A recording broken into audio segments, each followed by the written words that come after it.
just like the love we made.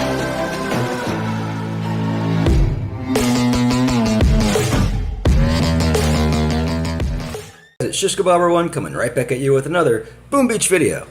Today's video, guys, we are going to be talking all about the Mega Crab, the one that's coming up. It was just announced today with the sneak peeks. Well, we already knew it was the Gunboat Mega Crab, but now we got the first sneak peeks, guys, and probably all we're going to get.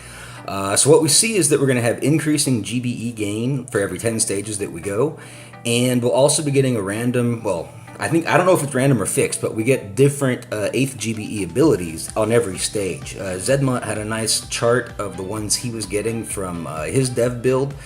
I don't know if we're going to see the same ones or not, but we know what's going on. So basically, let's break down what this means, okay? So when you're going to be getting tons of GBE back from your structures that you destroy, it basically means that you're going to want to focus more on killing structures for your GBE. This devalues GBE statues, right? Because like the idea is on any given base, there's a certain number of buildings, right? Take that buildings, multiply it by 3, and then that's the total amount of GBE available on that map. Then when you have all your Gunboat Masterpiece statues, well, your Gunboat brings 50 automatically. Probably getting way too many numbers here, right? But your Gunboat, your Gunboat automatically has 52 energy, I guess, and then all your statues multiply off of that. The point is, you know, if you're bringing 150 or 200 GBE total to the show, that's great. But now on maps, if you're picking up like, I don't even know, guys, 800 to 1,000 GBE from structures, you're only bringing an extra 20% of the total available GBE, and it doesn't really tilt the odds that much in your favor. That's what I mean by diminishing value. I think most of you know that, but think of it from a total GBE equation and how much the statues provide percentage-wise. So, bottom line is, not much, not like they used to. So this really increases the value of troop damage, okay? Obviously, the more damage you have, the quicker you can get that GBE back, the quicker you can destroy stuff. You still have just 4 minutes to do it. And of course, guys, with the tank speed tribal, the Fire Spike tribe, you know, we're going to be working on tanks quite a bit, I would imagine. Combinations like TGM 3311 probably, and then of course you're looking at stuff like Skank, okay? Depends which one you like. Skank, you'll probably want to go 3-5 just because the tanks have so much more DPS than the Scorcher, or 4-4, you know, I don't know. Both of those involve bullet and probably the energy drink. Sometimes taunt, kind of depends, but taunt I highly doubt you'll want to use here. Taunt is more effective in ops that have really high damage, but Mega Crab doesn't give you the same like percent increase on damage and health that you see in the higher end operations. So for that reason, energy drink still probably remains the more viable choice. If the damage was so high, like it changes because taunt has that pain threshold, right? So obviously in the end, you'll get more value out of taunt when the damage level is really, really high. But and coming from multiple sources, right, simultaneously. But with the energy drink, you can't heal through that. You'll run out of drinks, you know. That's I don't know where the exact number is, but anyway, that's kind of the difference in thought for the choice there. Now keep in mind, guys, I want to mention that RZCM is still going to provide more DPS than TGM, even with the buff tanks. But that assumes all your troops stay alive, right? Which may or may not be the case, especially in the later levels. You know, there's always tons of splash, but primarily if you're looking for full clear type stuff, or, you know, semi-full clear, then you need to be looking to try to squeeze in RZCM everywhere you can because it's still more DPS, but I think TGM and, you know, Skank are going to be kind of like your go-to troop combinations for this. Now, let's talk about the AZ-HZ front, okay? Let's talk about core rushing, all right? This is a very interesting thing because it's diametrically opposed to the logic that I just explained in terms of statue selection. Basically, I didn't really tell you what I would roll. I don't have an exact number to this, but I would probably roll just maybe 2 or 3 GBE statues, 1 or 2 troop health, and then the rest troop damage. It kind of depends on the statues you have and the statues you can replace with. But we'll get to that in a moment. I want to talk about AZ-HZ and where they stand in this, and core rushing in particular, right? So it's really interesting because you know, you need GBE to get the smoke, to get to the core, to lay down all your shocks, whatever.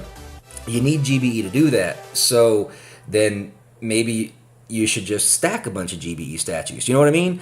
But the reason why you would want to do that, I'm getting ahead of myself, guys, is because of the shock bomb duration. You know, the Lifewell tribe, it's so encouraging with 50% extra shock time to take core rushing. But it does probably mean different statue selection or maybe some kind of a hybrid. Keep in mind that when we're running, I think, 200% GBE gain after stage 30, I think it is. Don't quote me on that. But whenever that happens, you'll get a lot of value just out of using artillery on some of those stupid structures in there that you can easily take out, or using barrage, because you'll be picking up so much GBE from all that stuff, guys. You'll be getting 9 GBE per structure destroyed. So it is possible to trade some artillery and barrage to increase GBE, but that'll be very map dependent, okay? So it's an interesting choice, and I'm not sure how the global pushers are going to handle that, because some bases can be rushed and some need to be cleared, you know, or a lot of times bases require a combination of the two.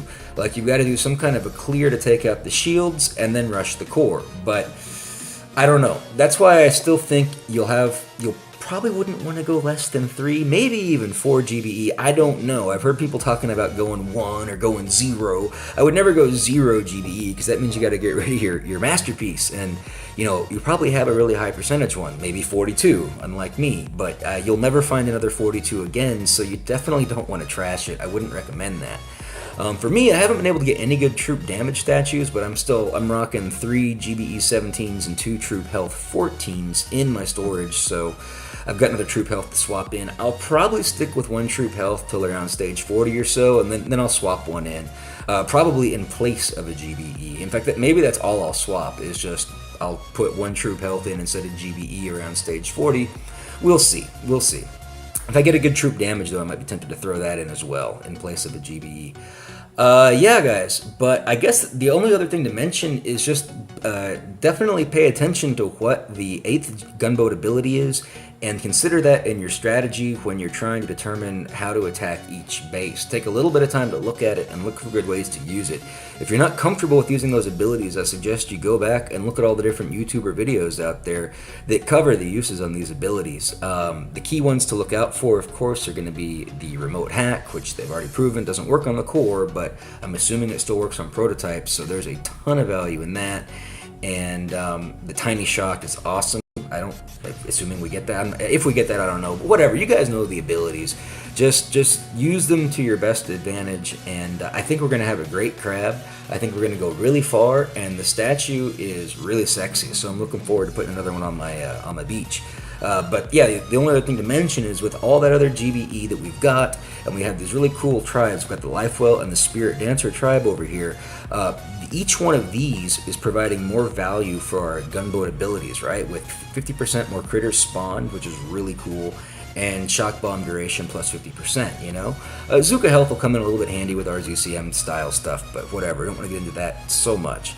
The only other thing I guess that's maybe worth talking about right here, this is just kind of a prep for the crab. Well, a couple things. One, yes, I'll be live streaming. I'm sure I'll get comments if I don't mention that. So like always, guys, I'm planning to do at least 1 live stream a day, Friday, Saturday, Sunday, my time. So for sure I'll be doing some live streaming on that. And the other thing is when to use like, well, as you see right here with my troop loadout, I've got T-Med, or when to use TGM. I guess it comes down to 2 things, right? You got to think about what do the Grens do that the tanks don't. And the thing here is they're basically good at clearing mines, okay? So if there's a whole bunch of boom mines, then you're going to have to worry about that, or even a whole bunch of just little mines. Grens are really good at that, and you don't always want your tanks running them over, and you don't want to spend all your GBE taking those out. And of course, the other thing is when you have a bunch of structures that are really clumped up together, especially if they're in an overthrow position, if you will, Grens will get some real good value on that. They'll get splash damage, which really multiplies their damage. So I mean, that's where you're looking for value of Grens. That's kind of where I'll probably be deciding, you know, TGM or T-Med. I didn't even mention T-Med, but T-Med is obviously going to be a very strong combo. Possibly even just all tanks for the earlier stages. You might not even need the meds, you know, because they're really fast, and then you can do smoky tank style stuff too. We'll see what develops, but it's looking like it's all set up to be a good crab.